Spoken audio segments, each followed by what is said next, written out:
Bom dia, queridos. Que a paz esteja contigo, amém? Quero convidar você a abrir a sua Bíblia lá em 2 Samuel, no capítulo 13. Hoje é dia dos pais, né? Tem pais aí? Olha aí que bênção, né? Eles não podem sair daí sem ainda ganhar um parabéns, pelo menos. No final a gente tem uma homenagem ali para você. Eu quero terminar a palavra assim hoje.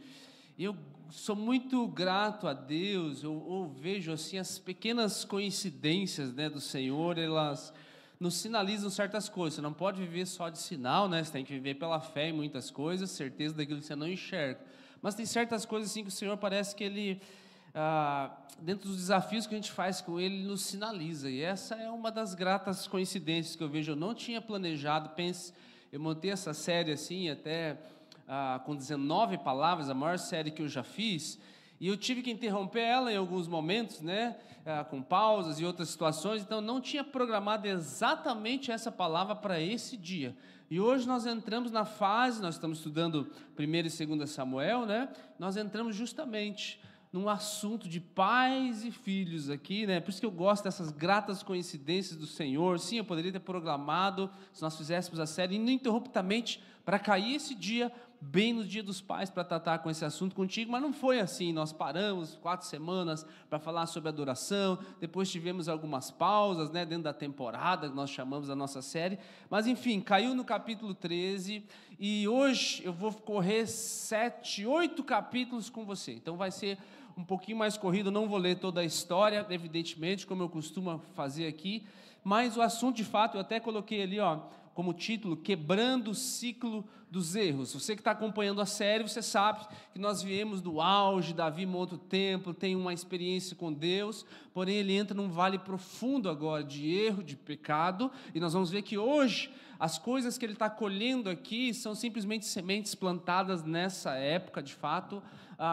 O seu filho vai se rebelar contra ele, depois, enfim, vamos entrar dentro do processo aqui, mas antes de eu entrar dentro do texto, eu quero até adiantar uma passagem aqui. Eu queria fazer aqui algumas citações, que eu chamaria assim, talvez uma das citações mais ingênuas, ou mais estúpidas de todos os tempos. Por exemplo, essa daqui, aviões são brinquedos interessantes, mas de nenhum valor militar. Já parou para pensar nisso?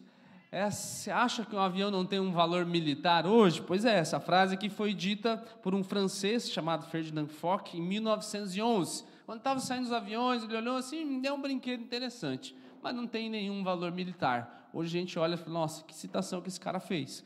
Outra citação que eu peguei aqui, a televisão não será capaz de manter-se no mercado após os primeiros 6 meses. As pessoas logo se cansarão de olhar para uma caixa de madeira todas as noites.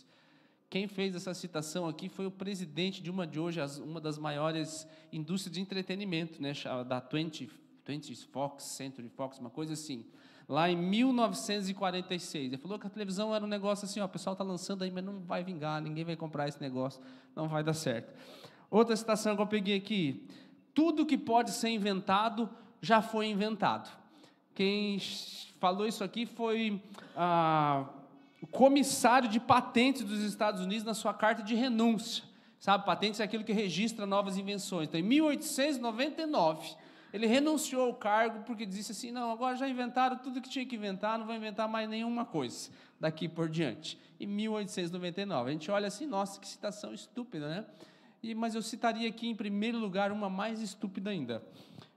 Minhas escolhas não afetam ninguém além de mim. Quem que citou isso? O homem do século 21.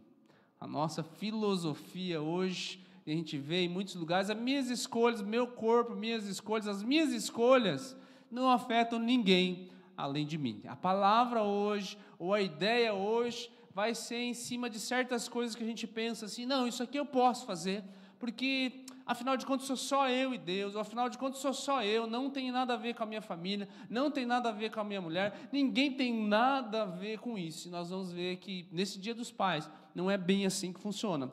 Se você abrir 2 Samuel, no capítulo 13, você vai ver que tem uma história muito triste aqui. Quando eu falei para vocês, quando Davi chama Batseba, a Bíblia não relata a palavra estupro, nem que ele a forçou, mas nós entendemos que é um abuso de poder, que ela não tinha muita escolha. Quando o rei manda você vir, você tem que vir e acabou. Porém, essa passagem no capítulo 13, talvez seja até sensível para algumas pessoas, né, que já passaram por esse trauma. A Bíblia cita esse caso e fala que, além de tudo, isso aconteceu dentro da família do rei. Além de tudo, isso aconteceu entre meio-irmãos. Amnon, o filho mais velho de Davi, em algum momento ele se inflama de luxúria pela sua irmã Tamar, que a Bíblia diz que era uma mulher muito bonita, e ele faz toda uma trama, não vou ler aqui porque nós não vamos ter tanto tempo, ele faz toda uma trama para atrair ela para lá, para ficar sozinho com ela, e no final das contas ele a força, ele a violenta, e não bastasse isso, assim que ele termina o verso 15, aí eu quero te convidar a você ler, verso 15 de 2 Samuel 13, depois de ele ter a violentado, depois que esse incidente termina, diz assim, ó, a Bíblia: depois Amnon sentiu por ela grande aversão, e maior era a aversão que ele sentiu por ela do que o amor que a tinha amado. E lá no verso 17, se você correr um pouquinho teu olho, vai dizer assim, ó, ele disse: põe essa mulher para fora e tranque a porta. Se você ler um pouco antes, vai falar que ele ficava cheio de amores, de que ele chegava até a ficar com um semblante caído, doente, movido por uma paixão, que não era de fato uma paixão, mas era um desejo carnal e pecaminoso. E muitas vezes nós somos guiados por isso, achando que é amor, nós destruímos o nosso casamento, nós destruímos às vezes o nosso relacionamento com Deus e com as pessoas, em nome de um pseudo-amor, que no final das contas, quando isso for realizado, quando a ficha cair sobre os nossos olhos, nós percebemos que não era coisa nenhuma. Por que é que isso fica tão evidente? Porque aquela paixão que ele sentia, agora ele fala assim, ó, essa mulher. Você percebe que quando ele fala assim, a ideia de, é um objeto, não é mais a minha irmã, não é mais a pessoa que eu poderia até casar dentro daquela cultura lá, ele objetifica de novo aquela mulher. Agora eu te pergunto, você percebe que isso é um padrão repetido? Nós vimos que Davi, de certa maneira, ele objetificou, ele trouxe Batseba como objeto a ser saciado, e aí você viu todo o confronto, nós já trabalhamos a respeito disso. Aí eu quero te convidar a ler agora os próximos versos, do 18 ao 21, que é a resposta de Tamar e a reação de Davi. Mas Tamar respondeu: não, meu irmão, porque mandar-me embora seria um mal maior do que o que você fez, ou melhor, perdão, verso 18, Tamar vestia uma túnica talar de mangas compridas, porque assim se vestiam as filhas do rei que ainda eram virgens. O servo a pôs para fora e a trancou a porta. Então Tamar colocou cinzas sobre a cabeça, rasgou a túnica talar de mangas compridas que vestia, pôs as mãos sobre a cabeça e saiu andando e clamando. E aí Absalão, o seu irmão, lhe disse: foi o seu irmão Amnon que esteve com você? Agora, minha irmã, fique calada, ele é seu irmão, que o seu coração não fique angustiado por causa disso. Nós já vamos ver isso aqui. E assim Tamar, desolada, ficou na casa de Absalão, seu irmão. Quando o rei Davi soube de tudo isso, ficou furioso. Mas foi só isso. Ele não fez nada. Davi não estendeu a mão para acolher a sua filha, para escândalo que aconteceu, que caos horrendo que aconteceu, abominável que aconteceu, e Davi apenas ficou furioso, ele não estendeu a mão para sua filha, e pior, ele nem foi conversar com Amnon, ele não chamou a atenção de Amnon. A Bíblia diz que as coisas aparentemente continuaram normais, porque agora há um hiato aqui de 2 anos para acontecer o próximo episódio. Talvez, por que ele não fez isso? Muito provavelmente porque ele se sentia moralmente comprometido. E aqui começam as nossas lições de hoje, querido. O que nós vemos? Davi, um grande homem de Deus, de tantas coisas, mas nós podemos apontar uma falha. Hoje é dia dos pais, hoje é dia para a gente olhar para nós, não é uma mensagem apenas para os pais, mas qualquer um que se envolva em um relacionamento, né? Primeiro ponto é que, se você deixar a falta de engajamento familiar entrar sobre você, vai acontecer uma divisão sobre a sua família. Quando o pai não é engajado com a sua família dentro de casa, ocorre uma divisão. Quando a mãe não é engajada com a sua família dentro de casa, ocorre uma divisão. Quando você, às vezes como filho, não é engajado com os valores da tua família, em fazer a tua família funcionar, em preservar a união da tua família, em preservar a conduta da tua família, em preservar a moral da tua família, sempre ocorre uma divisão. Pode ser que ela não ocorra lá no cartório, mas internamente, de coração, ocorre uma divisão a ponto de, nós vemos aqui um ato abominável acontecendo dentro da família de Davi. Apesar de ele ser um grande comandante, um grande administrador e tudo mais, nesse ponto ele negligenciou. E o primeiro ponto que ele negligenciou é o engajamento com a família. Ele estava comprometido com outras coisas, ele estava preocupado com outras coisas, ele não viu debaixo dos seus próprios olhos muitas coisas acontecendo. Então eu quero chamar a tua atenção para isso aqui. Ele termina esse verso dizendo que ele ficou furioso, mas ele não fez nada. E agora eu te pergunto, e você não precisa responder para não constranger ninguém: quantos pais que você conhece que andam por aí furiosos? Furiosos com seus filhos, furiosos com a sua família, furiosos com a situação que está acontecendo, e eu coloco pais no sentido de homem e mulher. Quantas pessoas você conhece que andam desgostosas com as suas famílias, furiosas até, mas não fazem nada? Anda ali indignado, porque esse menino não sei o quê, porque essa menina não sei o quê, porque essa mulher não sei o quê, porque esse homem não sei o quê, anda furioso, mas não está engajado com a família, não adianta, né? Quando nós vamos ler aqui o verso 22, se você olhar ali comigo: porém Absalão não falou com Amnon, nem mal nem bem. Ou seja, agora dois irmãos não estão se falando, o pai não está engajado, ele nem está percebendo o clima que está sendo gerado, ele não tomou uma atitude no momento específico, e agora existe um clima dentro da casa dele que ele não está percebendo. Por quê? Por causa da falta de engajamento. Muitas vezes, querido, nós vamos lidar com as nossas aflições, ou com as bombas, com os problemas, quando já há muito tempo eles manifestaram alguns sinais de que alguma coisa vai dar errado. E quando nós escolhemos não lidar com os problemas e jogar eles para debaixo do tapete, essa é a receita certa para você ter uma bomba lá na frente que de repente você não vai conseguir resolver. Quando nós não estamos engajados com a família, nós não prestamos atenção como é que está o coração da nossa esposa, como é que está o coração do nosso marido. Nós vemos que hoje ele está com um semblante mais ou menos meio triste, mas eu nem vou tocar no assunto porque eu não estou a fim de me incomodar.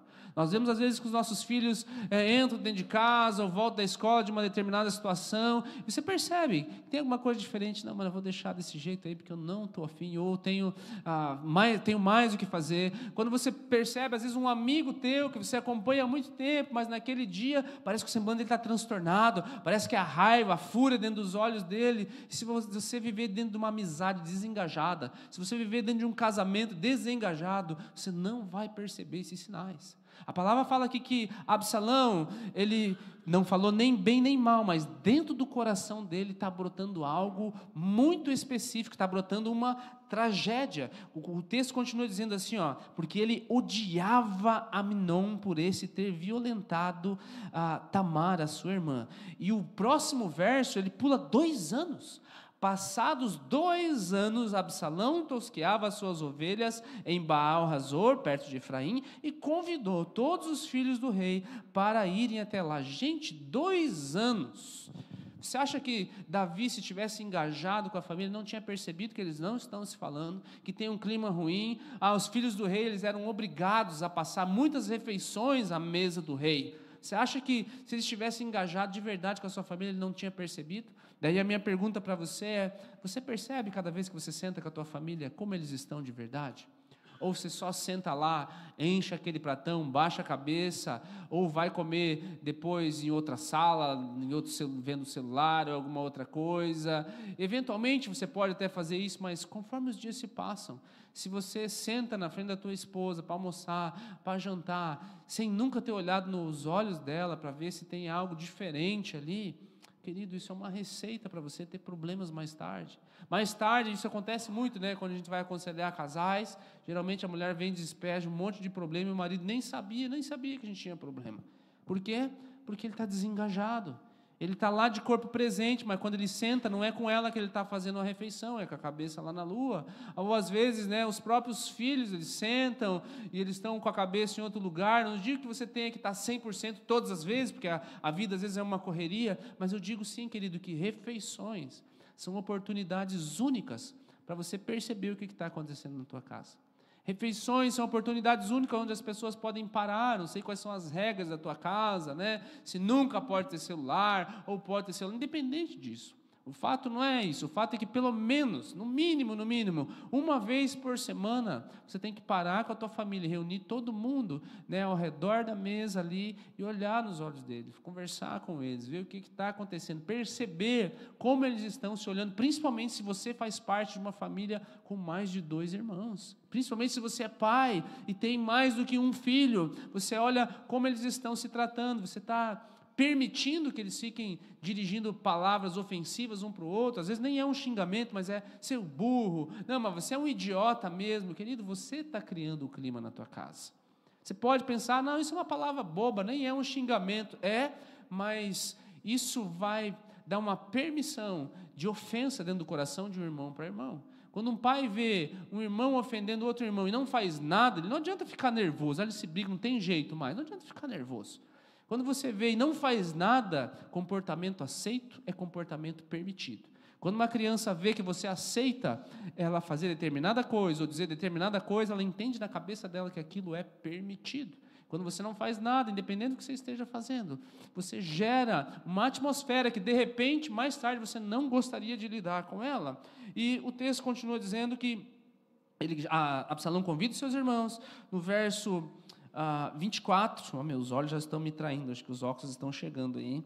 Absalão foi falar com o rei e disse: eis que esse seu servo está fazendo as tosquias das ovelhas, peço que o rei e os seus servidores acompanhem esse teu servo. Sabe o que está no coração dele, né? O rei, porém, disse a Absalão: não, meu filho, não vamos todos juntos para não sermos pesados para você. Quando o rei ia, ele não ia sozinho, tinha uma comitiva, então era muita comida, ele estava querendo poupar aparentemente, né, as finanças de Absalão. Absalão insistiu, mas o rei não quis e contudo o abençoou. Então Absalão disse: se o rei não quer ir, pelo menos deixe que o meu irmão Amnon nos acompanhe. Porém o rei lhe disse: por que ele iria com você? Absalão insistiu, e o rei deixou Amnon e todos os filhos do rei fossem com ele. E aqui Absalão agora vai ordenar a morte do seu irmão. Agora eu pergunto, Davi não viu nada disso? Davi não viu o clima durante 2 anos que estava se fazendo na casa? Davi não viu, de todos os irmãos que eles tinham vários, ele cita justamente, olha, faz que o Amnon chegue lá em casa, quero dar um presente para ele. Davi não viu nada disso, querido. Tem muitas coisas que acontecem debaixo dos nossos olhos, tem muitas evidências que acontecem debaixo dos nossos olhos que podem fazer com que a nossa família venha a ruir, que se nós estivermos desengajados dentro desse processo todo, a palavra aqui, mas o rei não quis ir, em hebraico trata de disposição, significa que o rei não estava disposto a ir, ou seja, eu tenho mais o que fazer, eu tenho outras coisas para fazer. Davi não queria participar do interesse do filho, Davi não deu atenção ao coração do filho, não viu ódio no coração do filho, e Davi foi passivo em muitas coisas. Daí trazemos para nós os nossos dias, hoje é dia de nós falarmos sobre família. Às vezes a passividade nos impede de ver muitas coisas. Eu sei que você vive uma vida corrida, que você está cansado, que às vezes você chega em casa exausto, e tudo que você quer de repente é sentar no sofá, ou ligar a televisão, ou passar a mão no celular para deixar a tua mente correr e ver qualquer coisa. Mas, meu amado, quando nós chegamos em casa, principalmente se você tem filhos, quando nós chegamos em casa, a nossa maior missão começa. Muitos pais, eu coloco aqui homens e mulheres, eles chegam em casa como se tivesse, principalmente se a família já cresceu, como se agora todo mundo tem que me servir, eu já fiz o que eu tinha que fazer, a minha missão encerrou, e no outro dia começa a tua missão. Não, meu querido, a tua maior missão está lá na tua casa. A tua maior missão não é a tua carreira, não está lá fora. A tua carreira deveria servir para alavancar a tua maior missão. A tua carreira deveria servir, sim, para você prover a saúde, o conforto, né, o lazer para a tua família, para você usufruir com a tua maior missão. E aí, às vezes, quando nós nos desengajamos do nosso papel de liderança, ou do nosso maior papel, nós esquecemos do nosso maior bem, que é a nossa família. E nós voltamos todas as nossas energias para a ferramenta que é o trabalho, a carreira ou as outras coisas, que é a ferramenta para poder prover outras condições para a nossa família. Sabe, aqui você pode olhar e ver para a tua própria família e ver qual é o estado dela.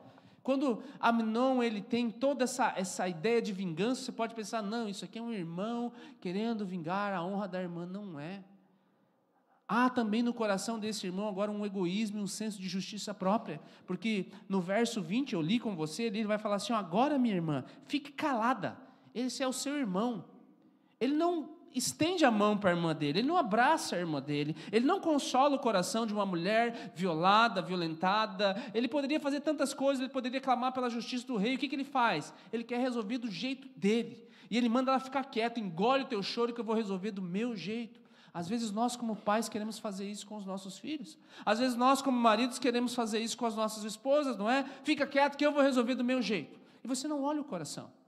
Fica quieto que não é assim que se faz, e você não olha qual é o sentimento que está brotando no coração. Essa mulher, sim, ela foi acolhida para a casa do seu irmão, mas a Bíblia fala que ela ficou desolada. E ela não foi consolada pelo pai, e ela não foi consolada pelo irmão, e agora o irmão simplesmente se inflama de ódio. E aí o esquema de Absalão, querido, era embebedar Aminon e matar ele. Aí eu te pergunto, e a gente começa a fazer as analogias do que um pai passa para o filho. Embebedar alguém e depois matar ele, não te lembra de algo? Você lembra como é que Davi matou Urias? Trouxe ele, não quis ir para casa, embebedou ele, não deu certo, matou ele. Sabe quantos anos Absalão tinha quando ele presenciou todos esses atos de Davi? 16 anos, mais ou menos. O fato é que Davi tinha um adolescente em casa, e ele não estava percebendo que ele estava olhando para ele estava se inspirando nele, ele estava vendo as atitudes dele. Principalmente se você é pai. Mesmo que você não seja pai, você tem sobrinhos, você tem outras pessoas que olham por você, e ainda assim, principalmente se você é um líder na igreja, se você tem um hub em algum lugar, ou se você é o único cristão num ambiente onde outras pessoas não são, é como se você fosse esse irmão mais velho, que elas olhassem para você como uma posição de referência. E aí lembra as citações que eu comecei essa palavra? As minhas atitudes não afetam ninguém além de mim. São citações estúpidas que eu coloquei para você. Não, meu querido, você tem que olhar, seja você pai, seja você marido, ou seja você simplesmente o único cristão dentro de um ambiente de trabalho. Quando as pessoas olham para nós estamos ditando um padrão de comportamento. Nós estamos ditando um padrão assim, ou uma referência de que é ser um filho de Deus, ou como é que um filho de Deus se porta, ou age. O pecado de Davi está sendo multiplicado na vida dos filhos. E aqui começa um alerta para nós. Lembra qual é o título da palavra? Quebrando o ciclo dos erros. Se você começar a olhar de repente para a tua família, você percebe que tem determinados erros que se repetem. Tem determinados comportamentos que se repetem, seja ele em cima do alcoolismo, seja ele em cima de um vício de cigarro, seja ele em cima de um vício de drogas, ou seja ele uma família barraqueira, ou seja ele uma família de gente passiva que ninguém faz nada, ninguém toma, ou seja uma família que vive, nunca sai dos problemas financeiros, está sempre devendo para todo mundo. Isso aqui não é maldição familiar, coisa nenhuma. Isso é um padrão de comportamento repetido. Você entende que é um pai que passou para um filho, é uma mãe que passou para um filho, é um tio que o outro que não tinha pai, ele se inspirou, ele olhou nele, e o tio falava assim: não, eu só sou responsável pela minha vida, eu nem filho tenho, mas ele inspirou um sobrinho enquanto ele crescia. Querido, eu e você estamos sendo observados o tempo todo, e você vai determinar que tipo de família você vai construir. E você não pode olhar só também para a tua família de sangue, a família que você está construindo ao redor. O teu trabalho, aquelas pessoas que olham para você, que se inspiram em você, que às vezes sem você nem perceber. E aqui agora acontece uma série de tragédias. Quando Absalão mata o seu irmão, ele foge, ele vai morar lá com o avô dele, e aí Davi fica indignado, ele fica lá choroso por Aminon um tempão, mas ele não vai em busca do... O filho está lá, ele fica um tempo fora. No capítulo 14, nós vamos adiantar, levanta uma mulher lá contando, fazendo mais ou menos o que Natan fez, contando uma história para Davi. Olha, Davi tinha 2 irmãos que eles se desentenderam, um matou o outro e fugiu, e agora estou eu aqui sem ter nenhum herdeiro, e a sentença de Davi é a seguinte: não, pode mandar trazer o filho. E aí a mulher fala assim: esse homem é você, Davi, olha, você mandou teu filho embora e tal, agora tem que trazer. E aí no fim das contas isso virou um escândalo nacional. Davi manda trazer Absalão de novo, mas ele não quer ver Absalão, e ele manda colocar Absalão em outro lugar, numa outra cidade, e Absalão fica mais 2 anos sem ver o pai. E há mais um clima sendo gerado, a família vai indo, você vai tocando com a barriga, problemas estão acontecendo, ao invés de você confrontar o problema, você joga eles para debaixo do tapete. Não vou falar sobre isso, não vou tocar nesse assunto com a minha filha, não vou tocar nesse assunto com o meu filho, não vou resolver esse negócio com a minha mulher agora, vou deixar para mais tarde, e as coisas vão acontecendo. mas elas não ficam lá debaixo do tapete. As coisas que nós colocamos debaixo do tapete um dia saem. E aí, mais 2 anos Absalão fica lá. São 5 anos agora que Davi não fala com Absalão, que é o meu segundo ponto aqui. Não deixa a falta de perdão te afastar de quem você mais ama.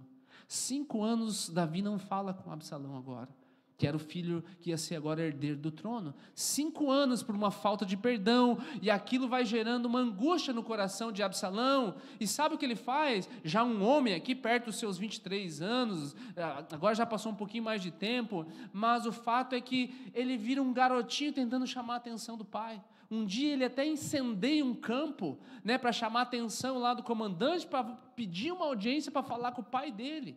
Sabe, às vezes o teu filho, às vezes a tua esposa, às vezes o teu marido está incendiando o campo da tua casa, sabe, uma atitude besta, uma atitude infantil, mas para fazer o quê? Para chamar a tua atenção. Já é fato, né? Os psicólogos já detectaram isso. Às vezes a criança começa a ir mal na escola de propósito, ela começa a arrumar briga na escola de propósito, para fazer o quê? Chamar a atenção dos pais. Às vezes o teu amigo, ou alguém ao teu redor, às vezes até o teu cônjuge começa a fazer umas atitudes bobas, ou brigar por nada, implicar com pequenas coisinhas, e você fica mais indignado ainda, mas meu Deus, que pessoa imatura. Mas na verdade, às vezes ela está só tentando chamar a tua atenção. Às vezes ela está só tentando pedir um pouquinho de carinho, pedir uma audiência com o teu coração, ao invés de ir lá só com o teu corpo. E assim, querido, vai surgindo algo no coração do Absalão. A Davi até chama ele, mas não é uma reconciliação real. Ele só dá 3 tapinhas nas costas, tudo bem, pode ficar por aí. Mas ele não chama Absalão de novo para sentar à mesa com ele. E a falta de perdão, ela consome as famílias. Por mais que eles ficam juntos, aqui aparentemente está tudo certo, tem uma rebelião nascendo no coração de Absalão, até que agora ele vai passar os próximos 4 anos se rebelando contra o seu pai.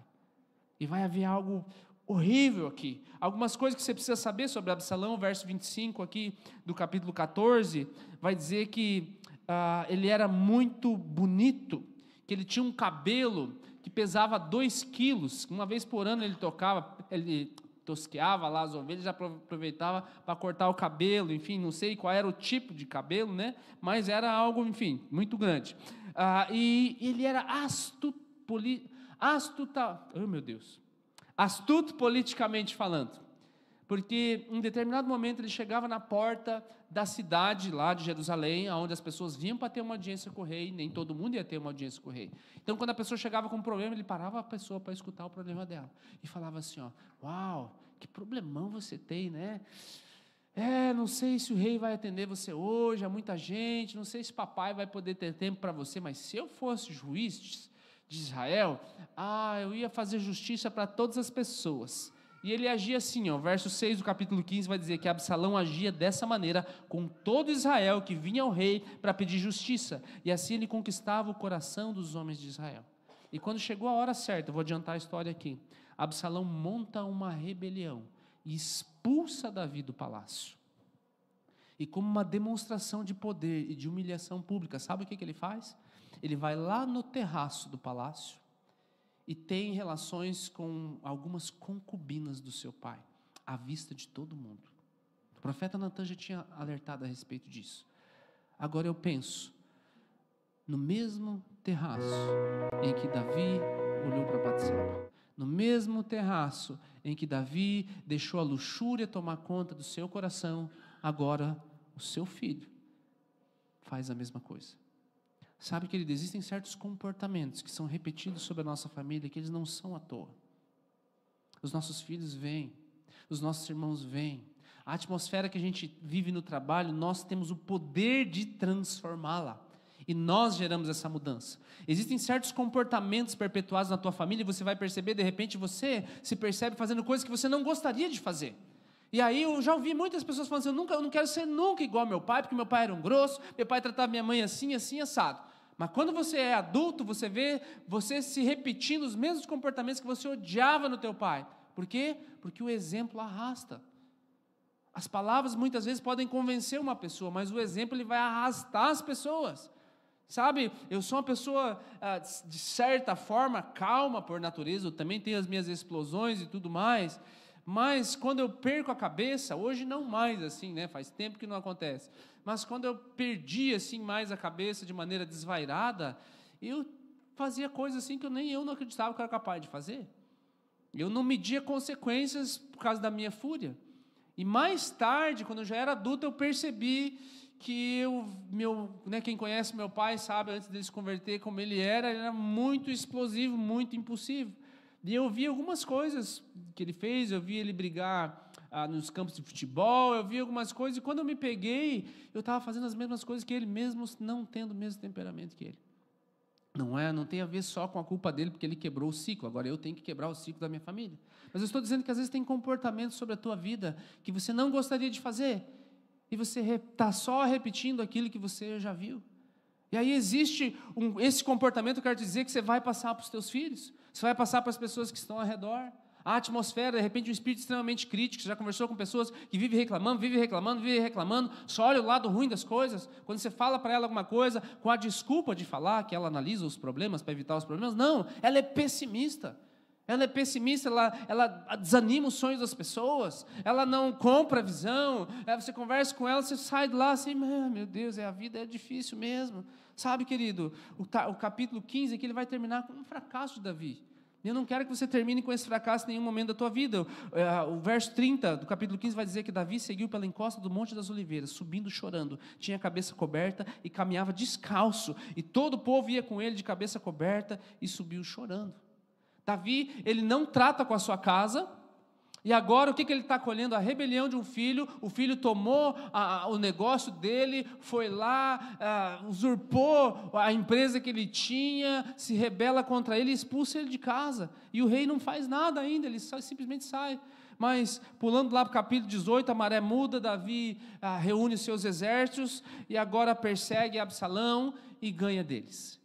E nessa fuga, Absalão, lá com a sua juba de 2 quilos, prende o seu cabelo em alguns galhos. Só que antes da batalha acontecer, Davi tinha dado ordens específicas para alguns capitães que não machucasse. No verso 5 vai dizer que o rei deu ordem a Joabe, Abissai e Itai, os 3 capitães principais. Por amor a mim, tratem com brandura o jovem Absalão. E todo o povo ouviu quando o rei dava ordem aos capitães a respeito de Absalão. Só que quando Absalão fica preso lá com seus cabelos nas árvores, um homem vai lá e fala assim, não vamos matar porque eu ouvi o rei falando. Aí um dos capitães, Joabe, chega lá e fala, que coisa nenhuma, o rei está meio louco, esse cara vai fazer isso tudo de novo. E a Bíblia diz que lá com esse cara pendurado mesmo, eles transpassam o coração de Absalão, e depois chama mais uma turma lá para finalizar o trabalho. E agora a notícia começa a chegar da batalha para Davi. E a única preocupação de Davi agora nem é mais com o seu povo, nem é mais. Agora Davi está tentando resolver o problema familiar da pior forma possível, transferindo responsabilidades. Verso 32, então o rei perguntou ao etíope, que chegou para trazer a notícia, vai bem o jovem Absalão? O etíope agora, o que eu vou falar para o rei? Vou dar uma desbaratinada aqui, né? Mas, que aquilo que aconteceu com aquele jovem aconteça com os inimigos do rei, meu senhor, e todos que se levantam contra ele. E o próximo versículo vai descrever uma das cenas mais terríveis para Davi, verso 33. Então o rei, profundamente comovido, subiu à sala que estava por cima do portão e chorou. E andando dizia, meu filho Absalão, meu filho, Absalão, quem me dera que eu tivesse morrido em seu lugar, Absalão, meu filho. O filho se rebelou, o filho tirou a empresa dele, o filho teve um incesto, pegou as concubinas dele, teve relações com ela à luz de todo mundo, de todo o império. O filho veio para matar o próprio pai, e agora o pai não percebe, ele está arrependido, mas ele não lidou com o problema, que é o meu último ponto aqui. Não espere a tragédia chegar para você reconhecer os teus erros, querido. Olha para a tua família hoje é dia de nós olharmos para a família. Evidentemente que é uma mensagem maior para os homens, mas, querido, a posição financeira que você está hoje é resultado das decisões que você tomou ontem. O clima pesado na tua casa hoje, talvez, que você tenha, é resultado das sementes que você plantou ontem. O clima bom na tua casa é resultado das sementes que você plantou ontem. As finanças organizadas que você tem hoje é resultado das sementes que você plantou ontem. O clima no teu casamento hoje é resultado das sementes que você plantou ontem. A qualidade do teu relacionamento com qualquer pessoa, principalmente com o teu cônjuge, sempre vai ser resultado do que você plantou ontem. E isso se aplica aonde? No pecado também. Gálatas 6 vai dizer para nós, não se engane, de Deus não se zomba, porque aquilo que a pessoa semear, isso também colherá. Não está falando de finanças aqui, ele está falando sobre hábitos pecaminosos. Davi semeia luxúria, traição e assassinato. Você percebe? Luxúria com Batseba, traição em relação ao seu exército, em relação a Urias, e assassinato. O que ele está colhendo agora? As mesmas coisas. Sabe, é muito sério isso, querido. Nós temos que olhar para a nossa família, nós temos que olhar para os nossos filhos, porque a verdade desse princípio é ilustrada em todo o Antigo Testamento. Você lembra de Jacó? Jacó tinha um filho preferido, que era José, porque Deus já tinha falado a respeito de esposas. Sempre que a poligamia aparece na Bíblia, é sempre com problema, né? E ele tinha uma esposa favorita, e agora, por ter um filho preferido, qual é a consequência? Os filhos rejeitam esse filho preferido, e eles sofrem várias coisas. Mas da onde Jacó aprendeu isso? Já parou para pensar nisso? Da onde Jacó aprendeu isso? O pai dele, Isaac, também tinha preferência pelo irmão Esaú. Esse sentido de passar valores que não são bons, são perpetuados entre gerações. O fato que eu quero levar você hoje a pensar junto comigo aqui, quais hábitos, ou quais atitudes talvez você já está passando sem querer para o teu filho. Isso, querido, é primordial. Qual é o valor do trabalho que você passa para o teu filho? Qual é o valor do sucesso que você passa para aqueles que estão ao teu redor, ou às vezes até para a tua esposa? Sabe, a realidade preocupante é que o nosso pecado molda todo mundo ao nosso redor. Eles repetem os nossos erros, muitas vezes em graus maiores. Se o meu filho me vê toda semana, eu lá com uma latinha de cerveja, todo dia, para relaxar, o que você acha que ele vai fazer quando ele crescer? Ele não vai ficar só numa latinha, não. Se meu pai bebia, eu posso beber também. Ele vai passar um engradado. E se ele fizer esse comportamento, o que os meus netos vão fazer lá na frente? Só isso aqui não resolve, não. Vamos botar uns destilados ou uns negócios diferentes todo dia. E quando vê, aquele comportamento se perpetuou por gerações, sempre em intensidades maiores. Se você fizer algo de vez em quando, o teu filho vai entender que ele pode fazer sempre. E a próxima geração vai fazer pior ainda. Se você não tem controle sobre as suas finanças, você vive ali só no 0 a 0, você tem certeza que aqui você vai ensinar esse princípio indiretamente para aqueles que estão, e eles vão começar a gastar mais do que tem. Ainda que você viva ali, às vezes, apertadinho, aquele que vai vir depois, ele vai gastar mais do que tem. Por quê? Porque você não quebrou um ciclo. Tem um ciclo acontecendo ao nosso redor o tempo todo. Isso vale para casamento também, principalmente vocês que são novos casados. Você está criando um padrão de comportamento, às vezes está criando um monstrinho, né? Você der tudo na mão dele, querida, daqui a 20 anos você vai estar reclamando assim, mas ele não levanta nem para fazer o prato dele. Mas você ensinou ele lá atrás, que era desse jeito que fazia. Não estou falando que você não pode servir o teu cônjuge, querido, mas estou falando que sim, existem certos comportamentos que se você não tolerar, você vai colher lá mais tarde. Sabe, problemas de identidade, sabe de onde vem muitas vezes nas crianças? Em um pai ausente, que está pensando o tempo todo em trabalhar, em uma mãe ausente, que está em casa, mas não está presente. Problemas de compromisso, quando um filho cresce debaixo de uma infidelidade dos pais. Problema de crianças ou adolescentes materialistas. Por quê? Porque eles veem um amor exacerbado pelo dinheiro. Da onde? Dos pais. Crianças com espírito queixoso ou hipócritas, né? Falam uma coisa, mas faz outra. Por quê? Porque em casa é um ambiente de fofoca, de julgamento. Eles sempre vão além. Ou se você está criando aí o ídolo do sucesso para você, qual é o perigo aqui? O seu filho vai absorver com a pressão de que ele precisa ser o melhor em tudo, para ele se sentir que ele tem valor algum, que senão ele vai se sentir um nada. Se você acha que a única maneira de ser feliz é ser rico e bem-sucedido, eu garanto que você está comunicando para os seus filhos isso de todas as maneiras. Eles vão crescer com esse espírito dentro deles, essa idolatria vai crescer lá dentro. Ou o ídolo da aparência. Mas eu não falo, mas os pequenos comentáriozinhos que você faz o tempo todo, traz a impressão, às vezes, na cabeça de uma criança ou de uma pessoa que ela só vai ser bonita quando ela tiver o corpinho da Barbie. Eu estou dizendo o quê, querido? Não estou querendo te desanimar hoje, não. Estou querendo te dizer que o pecado é mortalmente sério. Mas eu quero terminar com uma boa notícia. Você pode quebrar esse ciclo. E eu creio que muitos ciclos vão ser quebrados hoje, amém? Muitos ciclos de comportamentos familiares vão ser quebrados agora. E, diante de tudo isso que eu falei para você, eu falei para tentar despertar algumas memórias na tua mente, para tentar fazer com que você identifique alguns comportamentos que já estão acontecendo na tua família, para que nós agora venhamos a quebrar esses momentos. Eu vou identificar esse ciclo. Primeiro, quando ocorre uma tragédia na vida de Davi, ele enxerga, fica bravo, mas não faz nada. Hoje nós precisamos olhar para a nossa casa. Hoje nós precisamos olhar para o nosso comportamento, para a nossa família e ver o que é que está errado. Sabe qual é o maior fracasso de um homem? É se omitir na liderança da sua casa. Não é ter uma quebra financeira, não é não ter dado certo no empreendimento dele. É se omitir na liderança da casa dele. Por quê? Porque o nosso mundo sofre com meninos que se barbeiam. Homens que já estão se barbeando, mas ainda são meninos. Eu fui pesquisar que 85% dos livros cristãos são comprados por mulheres.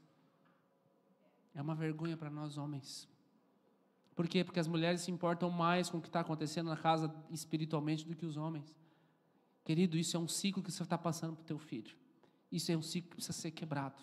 Os nossos filhos precisam ver nós pegarmos na mão da nossa esposa e falar assim, querido, vamos para a igreja. Criançada, vamos para a igreja. Vocês têm que ouvir de você. É aqui uma estratégia que eu quero colocar para você. Talvez, marido, assim, a tua esposa vai fazer todo o processo de arrumar as crianças, de botar a ordem na casa ali e tudo mais, né? Que às vezes ela até tem mais autoridade que você lá dentro de casa.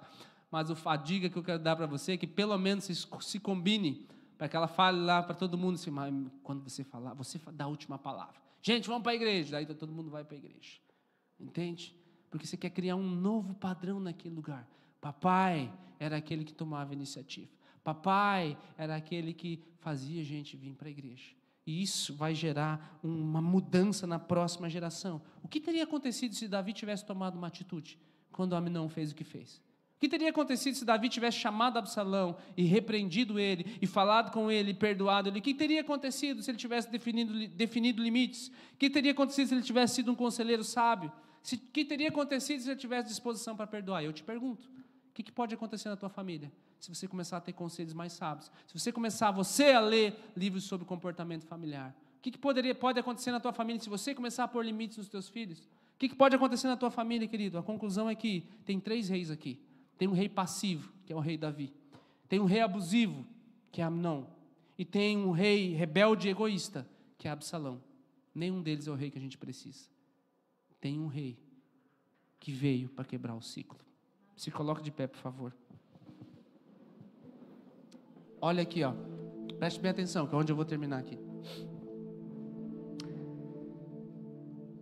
Quando Absalão vem e expulsa Davi, no capítulo 15 fala que Davi sai chorando, né? Ele seguiu pela encosta do Monte das Oliveiras, subiu chorando, cabeça coberta, pés descalços, humilhado. Sabe o que vai acontecer no Monte das Oliveiras 1000 e poucos anos depois? Eles vão construir um jardim ali e vão dar um nome para esse jardim assim, de prensa de azeite, ou mais conhecido por você como Getsemane.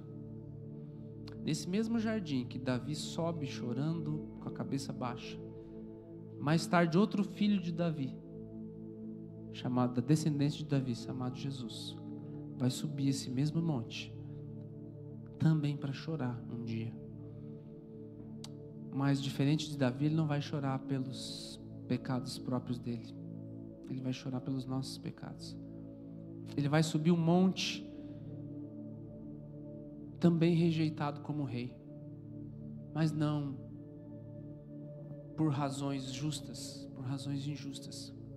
E esse mesmo filho de Davi, ele vai fazer tudo o que é preciso para restaurar o próprio reino de Davi. E esse mesmo filho de Davi, chamado Jesus Cristo, ele diz para você que não existe nenhum ciclo que não possa ser quebrado. Eu quero te convidar agora, você homem que está aí com a tua esposa, pegando na mão dela.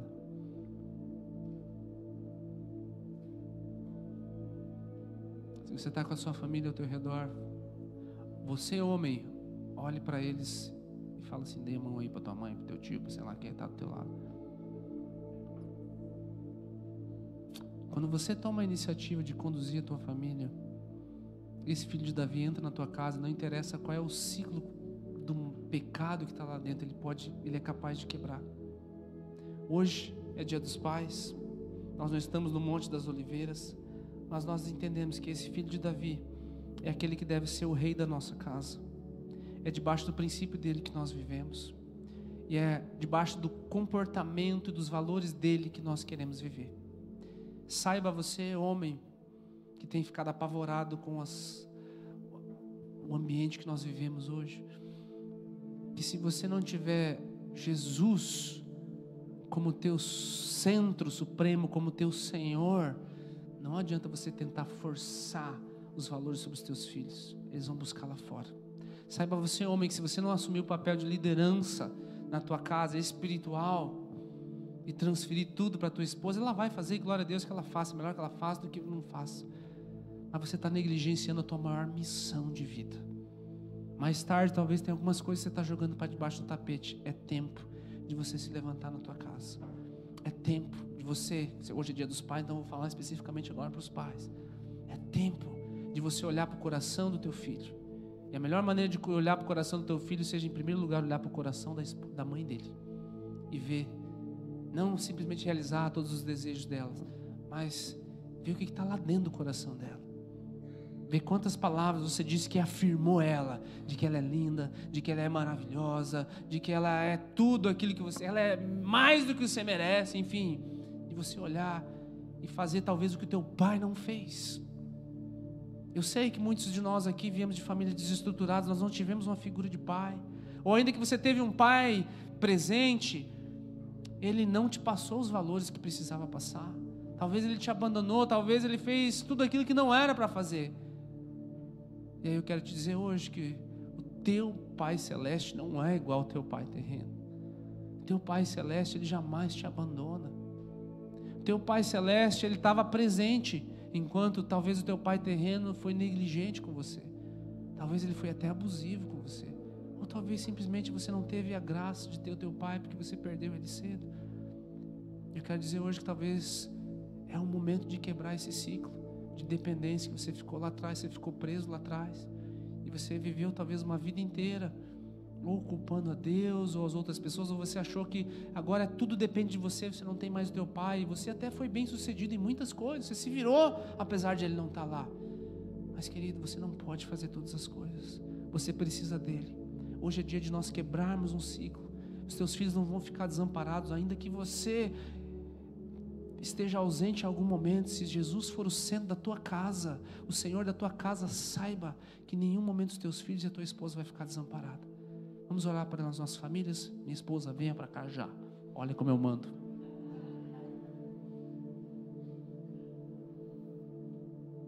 Vamos orar para a nossa família. Cadê o Pedro aí? Lá atrás. Pedro, vem para cá. Ligeiro. É assim, gente. Anda, guri.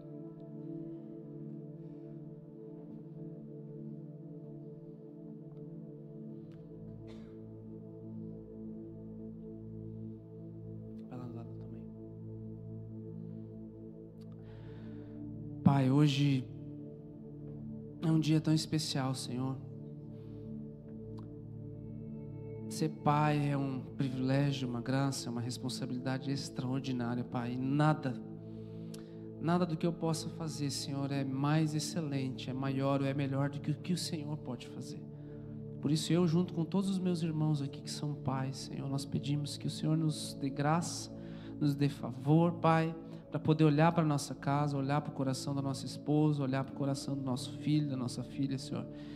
Entender que o papel que o Senhor nos dá, ele é tão grande, que é impossível de ser feito se o Senhor não estiver conosco, Pai. Por isso pedimos que o Senhor nos guarde, que o Senhor nos dê direção, que o Senhor nos conduza, Pai, que a nossa casa seja uma referência. Sim, ela tem problemas, sim, Pai, ela tem ciclos que nós queremos quebrar agora em nome de Jesus, Senhor. Não importa o que nós ouvimos dos nossos pais, ou não importa o que nós deixamos de ouvir dos nossos pais, o nosso Pai Celeste hoje olha para nós, Pai. O nosso Pai Celeste hoje olha para nós e se agrada daquilo que temos feito, se agrada, Senhor, do coração que nós estamos agora prostrados diante dEle, e nós clamamos, Senhor, guarda a nossa casa, e nós clamamos, Senhor, conduza a nossa vida, e nós clamamos, Senhor, quebra todo o ciclo de pecado sobre a vida dos nossos filhos, quebra todo o ciclo de pecado sobre a vida da nossa família, todo comportamento, Pai, que talvez eu e os meus irmãos reproduzimos na nossa esposa, reproduzimos na vida dos nossos filhos, ó Pai, quebra agora em nome de Jesus, Senhor, na nossa atitude, que ela seja diferente daquela anterior, Pai, que os nossos olhos, eles enxerguem coisas que antes não enxergavam, que eles consigam enxergar o coração e não somente o corpo, Pai, que os nossos olhos enxerguem na situação situações, Pai, coisas que talvez estão ferindo a nossa esposa, estão ferindo os nossos filhos já, Deus, e nós jogamos para debaixo do tapete, nós não queremos mais fazer isso, Senhor.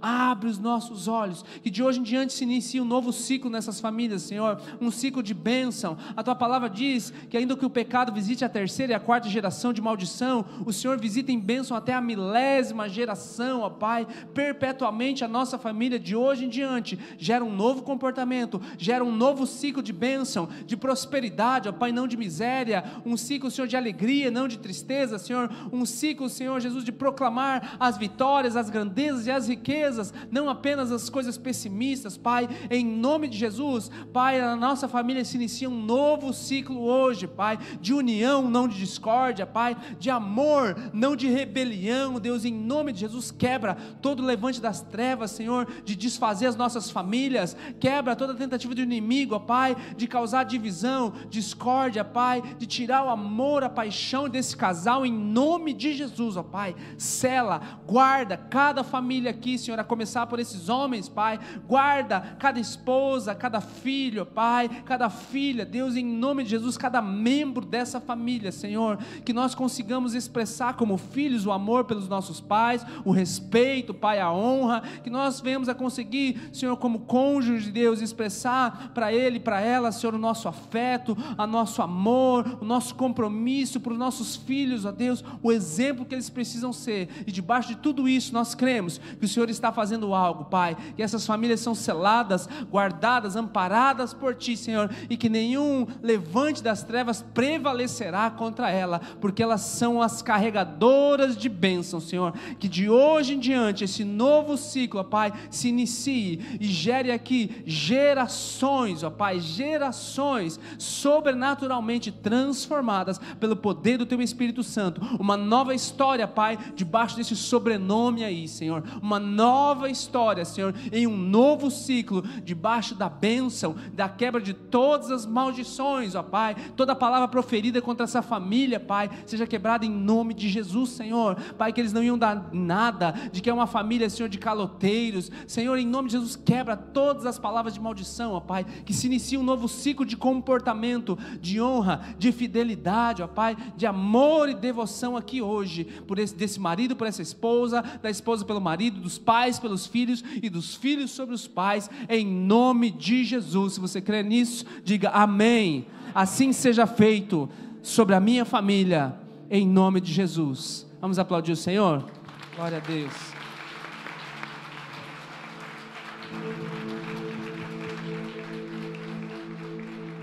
Amém, glória a Deus. Eu vou pedir para que você se sente por uns instantes. Não vou dizer por um segundo, que não é verdade. Por alguns minutos, nós vamos ver uma homenagem das crianças do Ministério Kids para os pais, para todos os papais. Deu certo lá, gente? Meu pai é alto, careca e com barba. Meu pai, ele é alto, ele usa óculos e tem o olho mais escuro. Meu padrasto, ele é alto, forte, o cabelo dele parece que tem gel, né? Sim, de lado. Ele tem a barba assim raspada. O meu pai, ele é forte, ele usa óculos, tem o cabelo preto e muito bonito. Eu gosto de brincar com ele quando a gente joga baralho. Ele é engraçado, ele brinca comigo, ele faz piadas. Meu pai é muito legal, ele faz bastante piada, ele conta história, ele joga com a gente. Uma das coisas que eu mais gosto de fazer com meu pai é quando a gente sai pra passear ou pra fazer alguma trilha. O que eu mais gosto de fazer com meu pai é escalar morro. O que a gente mais gosta de fazer com o pai é tocar violão. O nosso pai é muito companheiro e muito parceiro, então a gente gosta de fazer um monte de coisa com ele. A gente gosta de escutar música, assistir filme, passar um tempo com ele, conversar. O que eu gosto de fazer com meu pai, eu gosto de treinar com ele e jogar bola. O que eu mais gosto de fazer com meu pai é quando a gente tem as oportunidades de fazer as nossas viagens ministeriais, que a gente pega muito tempo na estrada, que a gente pega muito tempo de aeroporto, que a gente já pegou, a gente ficou o dia inteiro, e é muito bom que a gente fica conversando, fazendo piadinha, comentando coisas, assim, fatos interessantes sobre os lugares e tudo mais. O que eu mais gosto de fazer com meu pai é passear e surfar com ele. O que eu mais gosto de fazer com meu pai na verdade, eu gosto de fazer tudo com ele, mas o que eu mais gosto mesmo é ter tempo de qualidade. Ir na praia, passear, caminhar. Essas são as coisas que eu mais gosto de fazer com ele. Eu gosto de fazer piadinha com ele. Eu gosto de jogar com ele. Eu gosto de ficar com ele, né? Eu gosto quando a gente conta piada, brincamos de ping-pong. Acho que uma das coisas que meu pai me ensinou, foi uma lição, é sempre que ele me ensinava a palavra de Deus, sempre quando a gente almoçava, quando a gente jantava, ele sempre buscava ensinar mais pra gente. Uma coisa que o nosso pai nos ensinou foi muito de ter compromisso, e ele construiu muito do nosso caráter. A gente gosta de fazer muitas coisas com ele, e ele é nosso companheiro e nossa referência de homem. O que eu mais admiro no meu pai é o homem de Deus que ele é o companheirismo dele, como ele é verdadeiro, a atenção que ele dá para a família dele. Isso é o que mais admiro nele. O pai é uma pessoa muito sábia, muito correta. Então ele nos ensinou muitas coisas, assim, mansidão, muito calmo. É algo que realmente eu tenho muito orgulho da pessoa que ele é, marido, do pai maravilhoso que ele sempre foi para nós. A lição mais importante que eu aprendi com o meu pai, são várias, né? Mas uma que sempre me marcou, eu acho que eu tinha uns 13 anos, e era de noite, talvez de madrugada. Ele entrou no meu quarto e ele, não sei se ele estava orando por mim, ou se ele estava falando comigo, ou ele estava divagando. Mas ele não sabe se eu escutei ou não, mas eu escutei. E eu lembro que ele me disse assim: filha, tudo que você sonhar vai se realizar se o que você sonhar estiver de acordo com o coração de Deus. Tenha as coisas de Deus como uma prioridade na sua vida e sonhe essas coisas, porque com certeza elas vão realizar. E desde então, isso foi algo que eu sempre busquei na minha vida, e hoje eu tenho desfrutado de coisas que eu escolhi por causa dessa lição que ele me deu. Uma das frases que eu nunca esqueço assim de ouvir meu pai falando era: se for para fazer as coisas, faça elas bem feitas, senão você tem que fazer 2 vezes. Então eu levei esse princípio para minha vida assim durante um bom tempo, né, naquilo que eu fazia depois quando eu me envolvi com música. Se for para fazer alguma coisa, faça bem feito. Eu tinha receio às vezes de pegar alguma coisa para fazer nova, porque eu pensava assim: se não for fazer bem feito, eu nem vou fazer. Mas isso me ajudou depois a focar em tantas coisas, né? E hoje, principalmente dentro do reino de Deus, que a gente tem trabalhado e semeado, né? Se for para se envolver com isso, então faça isso bem feito. Essa é uma das lições mais preciosas aí que eu levo para minha vida. Foram várias lições, né? Apesar de meu pai falar bastante, muitas delas foram através de atitudes. Mas essa lição em especial me marcou. Eu estava cantando na igreja um dia e alguém fez um elogio. Ele, dali um tempo, passou perto de mim e só falou assim: cuidado com o elogio. Né? Ele não me explicou muito por que eu devia tomar cuidado, daí aquilo ficou na minha cabeça. E ele, pelo histórico dele, ele veio da música, né? Viveu com os holofotes apontados para ele, né? E aquilo ficou martelando na minha cabeça por muitos anos. Eu li a respeito de elogios e orgulho e tudo mais, e aprendi a cuidar, né, e levar toda a honra e toda a glória a Deus, que é o que ele queria dizer, né? Sempre que alguém elogiava ele, ele falava: olha, não fui eu, é Jesus, né? Sempre apontou para Jesus. E essa foi uma das lições mais importantes que eu levo comigo até hoje. 1, 2, 3 e... Pai, a gente te ama. Quero dizer que eu te amo muito, que tu é uma inspiração pra mim. E um feliz Dia dos Pais. Te amo muito, pai. Beijo. Pai, a gente te ama muito. Pai, eu te amo muito. Eu queria dizer que você é o melhor pai do mundo. Beijo. A gente tem muito orgulho de você. E a gente te ama muito. Feliz Dia dos Pais! Feliz Dia dos Pais, pai. Pai, um grande beijo, feliz Dia dos Pais. Eu tenho certeza que você é o melhor pai que eu poderia ter. Você sabe, eu sempre falo, eu sempre ressalto que você foi o primeiro homem que me amou. Eu te amo muito, você é meu exemplo de homem. Isso me marcou profundamente e eu desejo que a gente passe muitos e muitos Dias dos Pais juntos, alegres e felizes. E com muito amor. Beijo. Pai, eu te agradeço por tudo que você fez por nós, pelo teu carinho, pelo teu amor, pelo teu respeito sempre com a mãe, com nós. Dizer que eu te amo muito e um feliz Dia dos Pais. Pai, eu queria dizer que você é muito legal, muito divertido. Eu te amo demais. Você é maravilhoso e você influencia muito na minha vida. Beijo.